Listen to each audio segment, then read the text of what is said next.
Good to see you. What? I want to go to Kenya, build a well. That's me, man. I feel bad about my life right now. I want to change it, do something good. I want to go to Kenya, build a well, and I'm telling people like an idiot as well. I'm telling English people in England, the worst type of people, by the way, that I want to go to Kenya and build a well. English people always say the same thing. They're always like, what do you want to do that for, man? Go over there, help a bunch of foreigners. Got plenty of problems in this country. Just stay in this country, sort this country out first. You know what? They're right. They're right. I've lived in England my whole life. 32 years I've been walking these streets. Not once have I seen a single well. Not once. Recently, I had a police officer explain witness protection to me. You don't need to know why. He said, James, when someone is into witness protection, he or she is given a new identity, then he or she is relocated, then he or she spends the rest of their life under government protection. I like the way you put it. I like when people say he or she, because he or she is only ever said by men who fully intended on just saying he. At the very last second, remember that she exists. So it's always said he or she. Just tone of panic in their voice. No one's accused them of anything, yeah? Or she. I didn't say they couldn't. I got in there before the next word. You got nothing on me. Or she.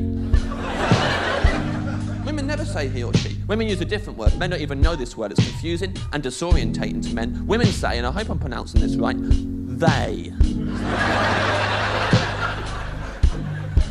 99% of men have no idea what they means. The other 1% think it means he. It's a confusing word.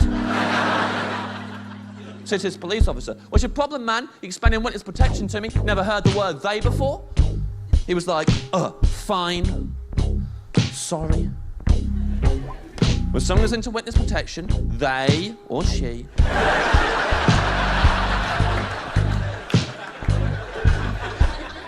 Very sneaky.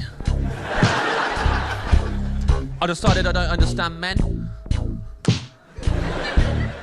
They're the enigma.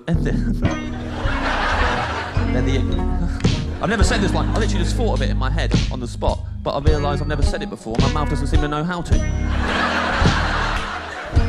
They're the enigma of the sexes.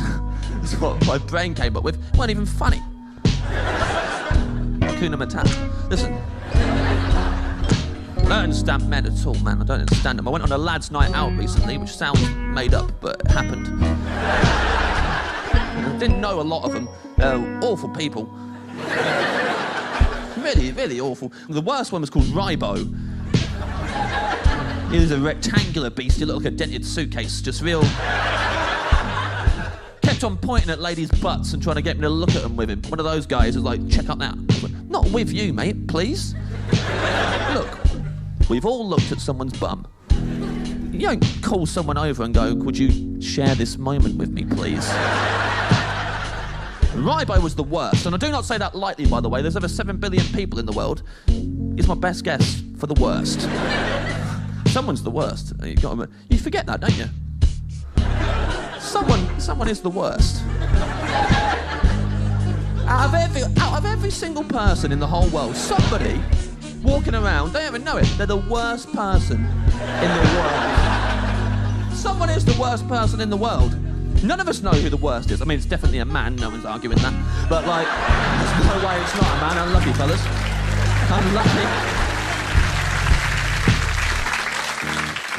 Rybo's the damn worst, man. That night, when we all hit the town, he ended up cheating on his girlfriend, right? And it wasn't even like an accident or nothing. He planned to do it. Because earlier that night, one of his mates went to him, oh, Rybo, did you not want to bring your girlfriend out tonight? And he went, no. Take a look around you. There's so many fit birds in this nightclub. And you wouldn't bring an apple to an orchard, would you?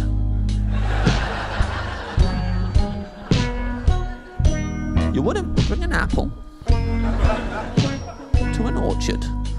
Now, credit where it's due. That's pretty clever.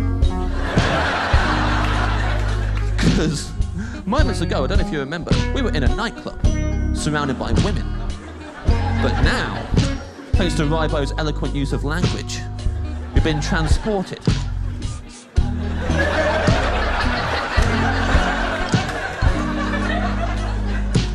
to an orchard surrounded by apples. And when you're in an orchard surrounded by apples, the rules are very different, you've got to admit that. It's all right for the viber to sit in a tree and help himself to apple after apple. It doesn't matter that he's got an apple sitting in the fruit bowl at home. What do you want him to do? Eat one apple for the rest of his life? That is disgusting. Meanwhile, the rest of us, we're walking around the orchard, and to be honest, the main reason why we came to the orchard tonight is because we don't have apples. So we've come to the place where the apples are, hoping to find an apple we like. We're a little bit miffed as to why Rybo, who we know fully well already has an apple of his own, is sitting in the trees, eating all the fucking apples. The rest of us, the only reason why we want to bring an apple to an orchard, because if we were lucky enough to have an apple, we'd much rather stay at home with that apple in front of the telly than spend one more night in this godforsaken piss hole of an orchard. It's an awful place. Some of us have been here for 5 years. I hate climbing trees in the dark.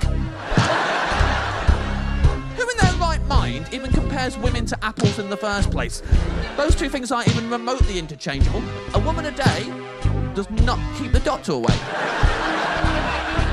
Not because of STDs, not because of what you're thinking, but just because if you do sleep with a different woman every single day for the rest of your life, sooner or later, you're going to end up sleeping with a GP. That is statistics. Accept it. And guess what? I did a bit of research. If you do bring an apple to an orchard, no one gives a shit. It's absolutely fine. There's no problem with it. In fact, it's also okay. Bring your girlfriend to a nightclub. That's all right as well. If you're feeling romantic, bring your girlfriend to an orchard. Why not? Have a lovely little walk. But don't bring an apple to a nightclub. That's the only one of the four. That is weird. No one's going to want to dance with you if you're there.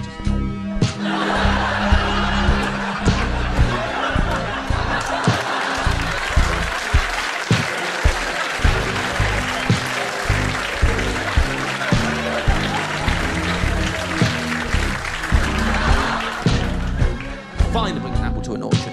They don't like you doing in an orchard, genuinely. They don't like it if you do sit in a tree eating all the apples, because they've got a business to uphold. That's called theft, mate. What they'd rather you do, they want you to pick all the apples you want, and then you weigh them, and then you pay for them, and then take them home and eat them. So if you are in an orchard, and you want to eat an apple while you're there, you're actually best off bringing your own. Then you won't get in trouble. So if anything, his motto should be, always make sure you bring an apple to an orchard. Promise me you'll do it. I know a few of you pulled back during that final bit of the routine, got a bit tense, didn't it? I want to point out, when I was saying about paying for apples there, that was literally about apples.